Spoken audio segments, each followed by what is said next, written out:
So I'm here with? Aubrey? All right, so first thing I'm asking everybody here tonight, how long have you been supporting the team? My whole life, really. I've been part of the Voyageurs since 2007, though, so I guess, it's been 15 years, and been, quite a long time. Been a part of the team. So you supported the team through some absolutely dark times.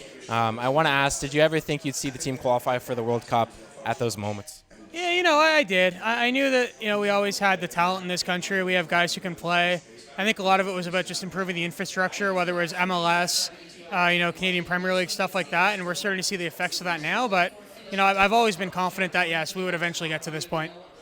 I kind of feel like at this point, I agree with you that the infrastructure is there now, and as good as this team has been, obviously we've qualified for our first World Cup since '86. I think this is just a sign of what's yet to come. I think we're only going to get better when more players are in the Premier League, in the Canadian Premier League, and getting chances that they otherwise wouldn't have got. So do you agree with the sentiment that maybe even 2026 will be an even better team?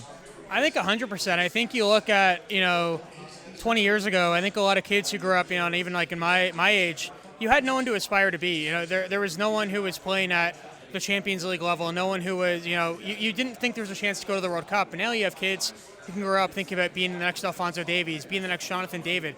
It's a totally different world. So to me, I think this is just the beginning. I think that, the next generation, it's just going to be a continuous upswing for us. And I think that we're going to be now in that conversation with the U.S. and Mexico as the three major countries in CONCACAF, for sure. I couldn't agree more. I want to ask you, who's your MVP of the Octagon?